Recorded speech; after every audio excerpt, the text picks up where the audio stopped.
It's round 4 of the North Carolina High School Association playoffs.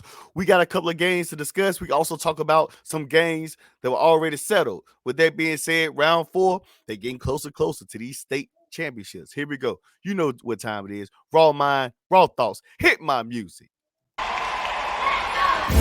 You're on time to talk sports with Raw Mind. Game day, who plays with updates of all kinds. From fresh spots to sideline. Who got cut, who got signed. Who's clutch when it's crunch time. The starting lineup or the pine. These athletes compete, some without even trying. You want a championship, you gotta grind. When them bright lights shine, and this game go 9, they gon' cover the story, not quite like Ryan. Exclusive interviews, dudes plug like Mike Line. He's got the inside scoop of why, who got fined. Prime time, got the game statistics. I could say, if you wasn't at the game, you missed it. But now Raw Mind Sports covers the distance. Front row, that's close like a coach's assistant. You wanna be in the know? Eyes open and listen. This is Raw Mind Sports, another edition. Welcome to another edition of Raw Mind Sports. I'm your host, Ryan Jones. You already know what time it is. Raw thoughts are on the way. Raw thoughts are on the way. And we got round 4 of the North Carolina High School Association playoffs. And there were some good games, and we're going to tap into those right here, right now. And with that being said, shout out to the sponsor, brought to you by Essential Collections by Monica Ritz. Essential Collections by Monica Ritz. Use the promo code RAWMIND. Use promo code RAWMIND and get a 15% discount on all products, from skin conditioner to bar soap, to great body wash, handmade, homegrown from a home. By the way, she's a doctor, so we can say the Dr. Monica Ritz with her own brand, Essential Collections. Definitely stuff that I wear all the time. That's all I put on there. So I can tell you from my own mouth that it's really good stuff. Really good stuff, really great stuff that I put on my kids, put on myself. My wife does it too. She puts it on herself too. A whole lot of her products. So she has won us over, and I hope she wins you guys over too. Raw mind, raw thoughts. So with that being said, let's go ahead and start with round 3 of the playoffs. And we're going to start that with the summary. As you can see, people, here we go. North Pitt girls defeat Nash Central girls. At the beginning of the game, it was a close game. But then you got that dynamic duo, and Jordan Speller and Zamaria Jones do what they do. They find a way to get you where they need to get you to. And that's right now, they're getting closer and closer to the championship, because they know how to play the long game and still wear you out and still keep the same consistent momentum and the motor running. And as Coach Pittman said to him the other day, he said, respect all, fear none. And that's how they are playing right now. Respect all, fear none. They're playing just like that. And North Pitt will play against a familiar foe in West Craven, which they didn't play already this season. And they beat them pretty much twice. And they're coming in North Pitt.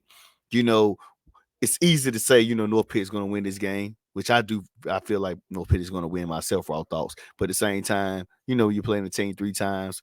The getting gets tough, the tough gets going. But respect all, fear none is the motto. They in Panther country. They got some really good twins there, West Craven, that I haven't had a chance to see visually, but I've heard a lot of great things about them myself, and that's going to be something that I'm definitely in tune with. Hopefully, Raw Thoughts are not graduating right now, because I'm making my due to make sure I get down to West Craven, or make sure I make my way to see them. But this game, is going to determine who gets to go play in the regionals and the regional finals, and that will determine the state championship. And it's a lot that's on the plate for this game. But North Pitt girls, like I said in a previous episode, this is the farewell tour for Zamaria Jones. But it's gonna end in a good way for me, because I'm thinking North Pitt is gonna win the state championship. But it's gonna be the passing of the throne to Jordan Speller to take over. Right now, Jordan can play in a significant role, playing with her girls, having fun, playing with Zamaria. She's known Zamaria for a long time. But then, next year, Jordan's going to make sure she's going to add more gold. Like I said in the previous episode, they bring gold this year. They're going to try to add more and more gold. They ain't stopping there. They want to keep going. So they have a chance to do something very significant in North Pitt. And that right now, they can possibly create a nice dynasty to bring in more championships year after year. Jordan Speller will be a person that you're definitely going to keep your eyes on if you don't have your eyes on. But I think everybody else in the country already had their eyes on him. So Raw Thoughts, I think you should have your eyes on him. So we already know how good she is. But North Pitt will be playing against West Craven in the 4th round, Panther Country down in Bethel. Next up is the Wilson Prep Tigers. Wilson Prep Tigers defeats North Duplin 92-47, and they face South Wake Academy in the fourth round. They coming into their den, the Tigers' den is what I want to say, and that's an environment, people. I said it in the last episode. I'm saying it again. That's an environment. Wilson Prep has been dominating the entire playoffs, been dominated a lot this season, but every game that they lost has prepared them for now. It's prepared them for now. And I'm telling you now, this Wilson Prep team, coached by Lil Ack, their energy, Benjamin Ferguson, and all these assassins behind the art, everybody around there can shoot the rock, man. You know, then they got Big Dave down low. South Wake better get ready because that's an environment you better be ready for. Got that Cameron Indoor style. I look to see Wilson Prep dominate, get back to the state. Excuse me, seeing Wilson Prep get back to the state championship. Just like I'm definitely going to see North Pitt get back to the state championship. And that's my raw thoughts on that. Wilson Prep probably going to raw thoughts dominate South Wake Academy. They're just my raw thoughts. Nobody else's. Just my raw thoughts. And now we go to the state championship. Not state championship. Another third round game. The Farmville Central Jazz defeat Southwest Onslow 98-68, and it was in dominating fashion. Like I told you, this Farmville Central team is extremely scrappy all over the floor. Like I said, a lot of people talk about their offense, but they are scrappy on defense. They get after it, and this is what they do. They impose their will on defense to put you in spots where you're going to have to find your way quickly back into the game, because you could quietly be down by 20 points just like that with Farmville Central. And they dominated, and as usual, led by MJ Williams and Tyler Whitehurst and Chris Hotlight Rose. Those guys can shoot the rock. With Moy. And I mean, Coach Williford got these guys rolling. This is that time of year. I mean, it's just like in Tarver football. Everybody talks about Tarver football going deep in the playoffs. Farmville Central is doing that every single year in basketball, going far in the playoffs. They expect nothing less but a championship each and every year. Coach Williford has said it. Those players on that team have said it to me. They look for nothing but a championship. And I'm definitely thinking they're ready to get their lick back in their rematch against Reedsville, who has a really solid team over there in the West. And I'm telling you now, they are really good. And I think what more of a state championship that we want to see is two teams that we're not going to go at it neck and neck and going to give each other their punches, their hits, and see who's going to come out victorious. That's my raw thoughts on that. So with that being said, the game, like the other night, I went to Westover, and I forgot to put this up here. I went to Westover and I saw Northern Nash, and while I'm over here talking about that, Westover, I'm going to take this down because I don't want to have that up there. All right, Westover played against Northern Nash, and let me tell you, man, that game was completely different from January 13th. Yes, it was in Westover. I remember talking to my guy, shout out to my guy, Mello Arrington. We was talking, text message, talking, whatever, about the game. And I was just, let them know, like, they're going to Westover. How good can they play? How good can Northern be? And raw thoughts for me, I haven't seen Northern play all season in basketball. That was my first time watching them play this season. So I said maybe I'd go. I know I was supposed to have been going to Westover a few times, but I had to go to other games. So that was my first time seeing Westover too. But I just been seeing the highlights and looking at the numbers and the stats, doing my research. Like, this is a pretty good team. But let me tell you, man, that was like a really, really, really good game. Out of all the third round playoffs games, listen to people talk about the games they went to. That was probably the best game, probably in the area or in Eastern North Carolina, as in 3A state playoffs. It came down to the wire. When I say the wire, I remember my guy on the phone with me telling me that, they really can't shoot. He said they better find a jump shot somewhere. He was talking about Westover in a joking way, but he was telling the truth, raw thoughts. His joke, but it was, sometimes jokes can tell truths, raw thoughts. So he tells me that they had to find a way to shoot. He said they are long, they're tall, they're scrappy, they're very good. The thing that they had a few shots, they hit a few shots, but most of their points came from off of their ability to get scrappy on defense. Like, Westover's team is extremely long. They can get in passing lanes, and they can deflect a lot of passes, which can turn into easy baskets. So when he was telling me that, they're going to be a lot better than they were then because they won't as good as they were then, which he was telling the truth. So, yes, he was telling the truth. They was good. Yes, he was telling the truth. They were going to play better. Yes, he was telling the truth about, I think, the three-point shooting of Westover, which they didn't have to shoot a lot of three-pointers. So I analyzed all that stuff that he was saying, and it was telling me, and that's my guy. It's like that's pretty much my brother. So I agree to all of it, but it's always a two side of the story. But I will say this: Northern Nash played really good. Northern Nash was hitting shots. They didn't back down. They wasn't afraid. When the second half came, the game turned around. It was kind of pretty much dominated by Northern Nash the second half. King and Rosser and Freeman, they all hitting threes. They're finding ways to get shots outside of just going into the tier. So I guess they were looking at the length and the size, like, hey, we got to shoot some shots out here to make them come out of their paint. And that's what happened. So they had a chance. They played with a lot of heart. Randall King played with a lot of heart. He didn't back down, and he got a few layups in there. I really thought that Northern Nash, raw thoughts, was about to win the game. I'm about to say it was about to be the biggest upset from it was going to be a complete turnaround from when they played them January 13th, when they lost 81-56, to then going to get blown out like that, to come back and win victoriously. Like that says a lot. For me, I want to say the winner of this team is going to state championships, which we know now Westover is the winner of that game. But I'll tell you, man, the thing that he also said to me was that I will say this: we're gonna have to rebound, and within the crucial moments of that game, Northern didn't rebound so well in crucial moments. I don't know if that was a coaching decision or what, but I ain't gonna get into that raw mind, raw thoughts. But I know a lot of people had a lot of things to say. Of course, as fans always do, win or lose, you always got something to say about the coach. And I'm gonna tell you now, raw thoughts. That's a tough job. Everybody can't do that. It's easy to talk about it in the stands and to see, but to do it yourself is differently.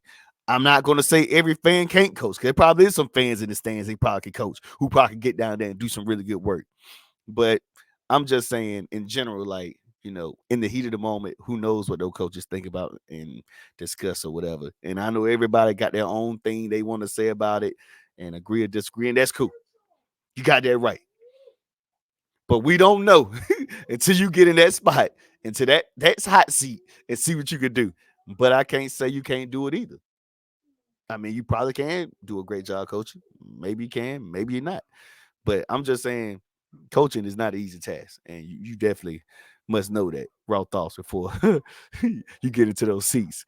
But a few free throws was missed. Westover got a few rebounds at the end of the game, which led to, I know somebody was trying to say, can remember, they were saying something about, well, take it back, excuse me, raw mind, raw thoughts. They were saying something about King taking a bad shot or did something at the end that was crucial, and he felt like that was on him. But at the same time, he took up for it. He manned up about it. He took accountability about it. But in the end of the game, is what my guy told me. The reason why I'm telling you this story in the midst of why I'm talking about the game is that it was crazy how my guy Miller was explaining all this to me. And honestly, I thought that Northern out rebounded them the entire game until them last few seconds or minutes of the game. And that's when Westover's rebounding played a huge part into their victory. And that's what happened. When you can rebound the ball, you can get multiple possessions. I don't care who you are. If you can get the rebound, I mean, it's logic. If you get 5 or 6 rebounds, the chances of you scoring on that possession, you're going to score, majority of the time, because you're getting multiple opportunities to score. But if you can take away the rebounding and take away the extra possessions, and the defense can get rebound, and that's, that also helps them from not scoring. And in that term, in the simple logic of it, I just felt like that Westover rebounding in the big moments of the game, which helped them propel themselves to a victory. And it was a shot that was taken to hit the backboard, went in and out, and it was in it. They could have won the overtime, but that shot. And when I say this game was just that close, it was just that close. Like, this game was just that close. It came down to like the last few seconds of the game for to determine the winner of this. This game was never over, no matter who had the lead. Whether it was Westover that had the lead, whether Northern Nash had the lead, it was right there, that close. Anyone could have won that game. And that's what I felt, and I felt it. The gym felt it. It was a lot of people there. It was energy, but shout out to both teams, Northern and Westover. I feel like Westover's winning this game. They probably could get back to the state championship and win it all. They're a very tall, long team, and I think that they play actually very well in those passing lanes, and they get after it on defense.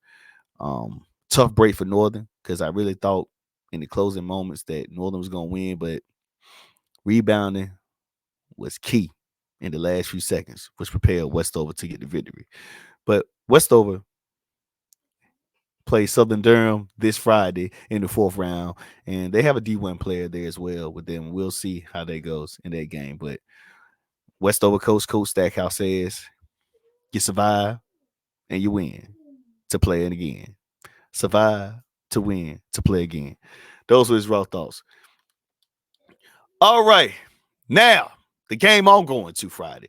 Get your popcorn ready because Farmville Central in the Den has a date with Northwood. UNC commit Drake Powell coming to town. Drake Powell, I'm telling you now, people, he has been phenomenal. I think he just about leads in every category for Northwood.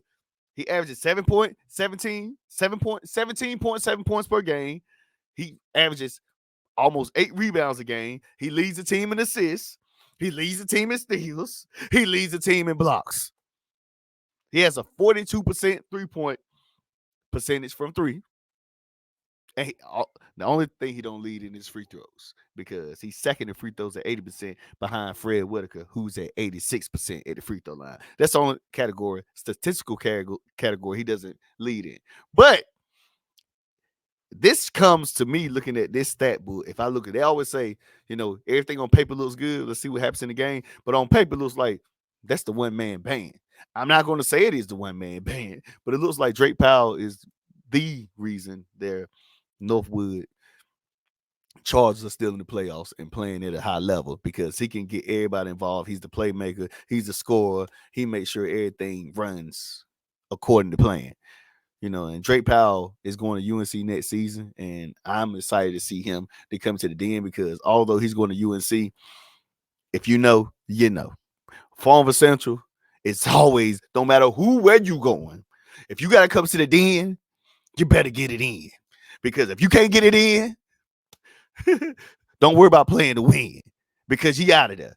And that's what they do in Farmville Central. That's what they do in Farmville Central. They win in the Den. They win in the Den, and they have been proving it year after year after year. This is their time of the year, Farmville Central. And that place is probably going to be extremely loud, going to be packed because of seeing this kid, Drake Powell, coming to Farmville, but as well as Farmville getting ready to try to horse another championship to get to Reedsville. But like they always say, it's that roadblock. And we're going to see if this could be a roadblock. It may not. But they still have to play this game. Honestly, I've been waiting for this game anyway. I really thought this game was going to be the one of the game before the state championship. But apparently, I had my numbers wrong. Raw thoughts.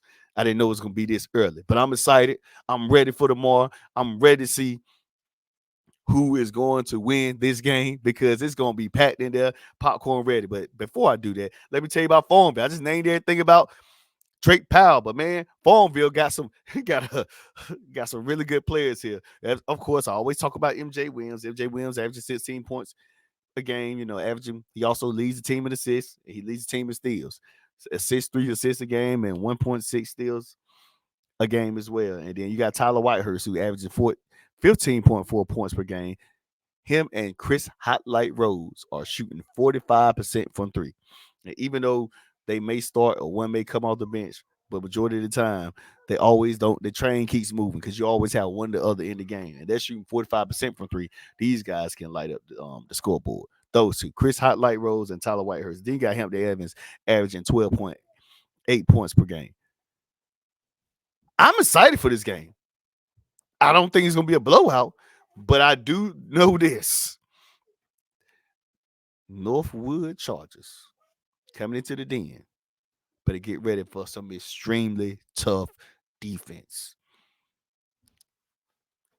This is the game that you're going to see how well Farmville Central plays defense. If you ain't bought into the defense all season, which you should have, you're going to really be able to see how good Farmville Central is on defense. Not just their ability to score, but games like this is probably where they are ready and excited to get on the floor to play some defense against a caliber player like Drake Powell coming in to Farmville. You better get ready because I'm ready. I'm going to be there, front row and center, ready to see how this going to go down. It's going to be a hot gym. I'll make sure I have my towel, my sweat rag to keep my face wiped down because I know it's going to be hot and it's going to be an intense game. And every game getting to the state championship from here on out, which all of them are because you win and go home. But this one right here is definitely going to be a game that's going to be ready to see who gets to the state championship. And that's where we at right there. Man. But that's all I got for round 4 of the North Carolina High School Association playoffs. I'm excited for the games. You know, I feel like my picks already are in. You know, North Pitt going to dominate West Craven. Wilson Prep going to dominate South Wake Academy. Farmville Central, I still feel like it's going to beat Northwood, although I feel like Northwood has a really, really good player in Drake Powell. And Westover is going to beat Southern Durham.